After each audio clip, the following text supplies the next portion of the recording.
Hello folks, Lou here, and I'm just going to do a quick whiz round using Zoom. First of all, get Zoom installed on your machine, device, whatever you're using. It is of course an app. If you're using a phone or a tablet, Google Play or App Store. And if you want to install Zoom on your laptop, don't run it off the web.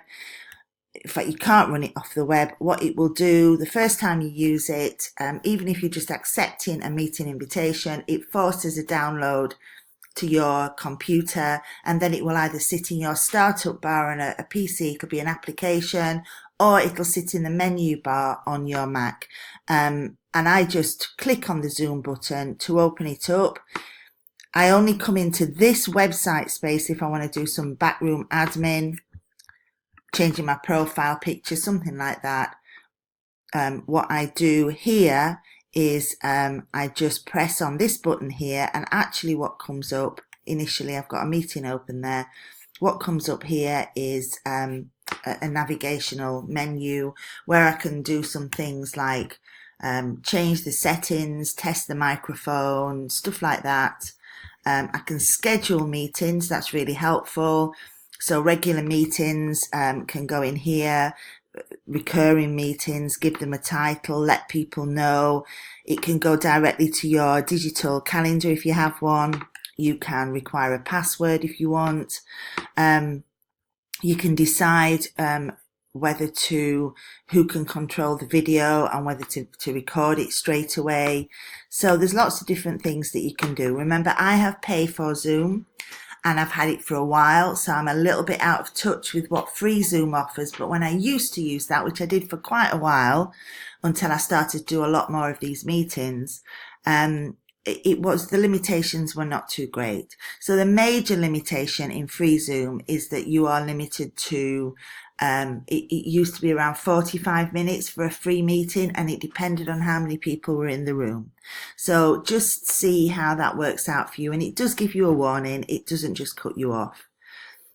We have a limited number of pay for Zoom accounts to allocate to, for example, people working on webinars. So you may get a pay for account, or you may indeed already have one. So let's have a look at how to operate within a Zoom meeting. I haven't got the video on here because I look terrible, to be honest. It's first thing in the morning. I have bed hair, but it's a quick and easy to start the video there. Here is my audio, so you see that's working. Don't discount the little pop-up that comes up when you first use Zoom that asks you to allow your Zoom to use your computer's audio and video. Sometimes I think it's a tiny little box, and I think sometimes people click the wrong thing on there and then have difficulties. And you may need to go into your computer settings and into wherever application settings are and tell them to accept that. Once you're in, there's a number of things you can do. It's good etiquette to encourage people to mute their audio when they're not talking, because it cuts down the background noise and interference. You can also mute people as host as they're learning that etiquette. You can invite people from here, so either contacts, but to be honest, I just tend to copy the URL for the meeting and send that out to people on whatever. You can invite people while you're in a current meeting as well.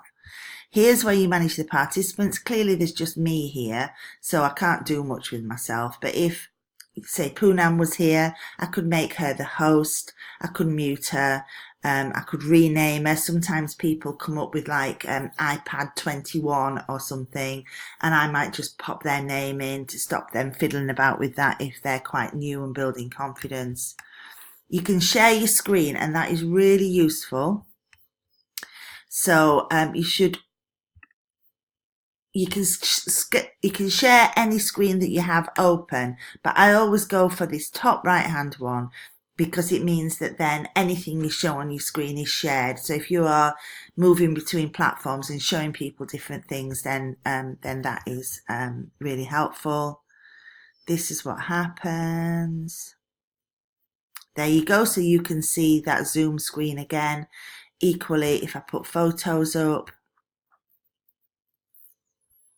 you can see the photo screen. Yeah, so you can show people whatever you want.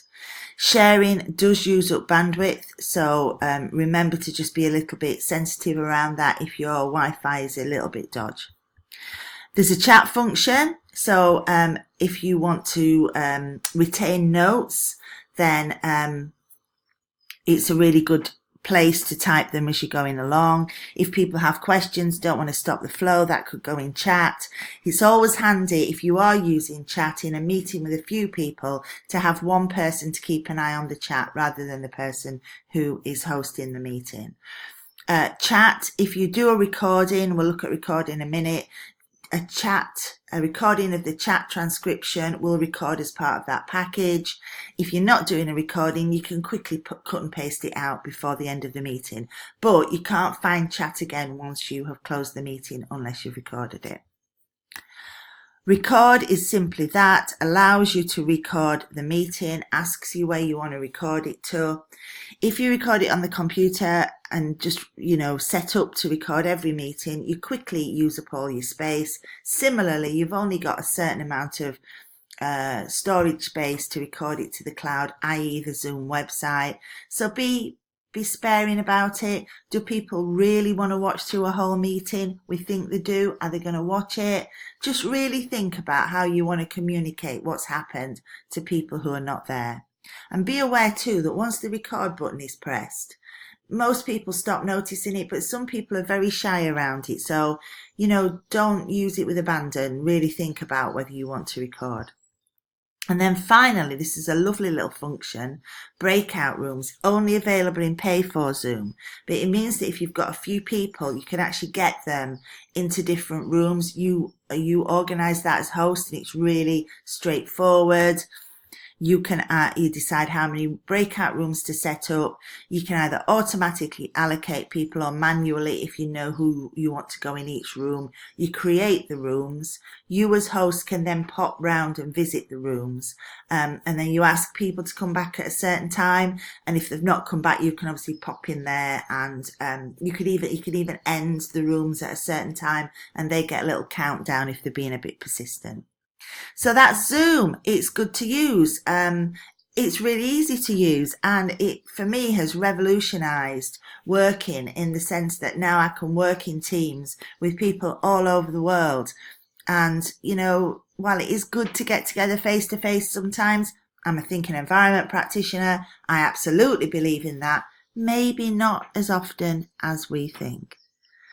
Thank you.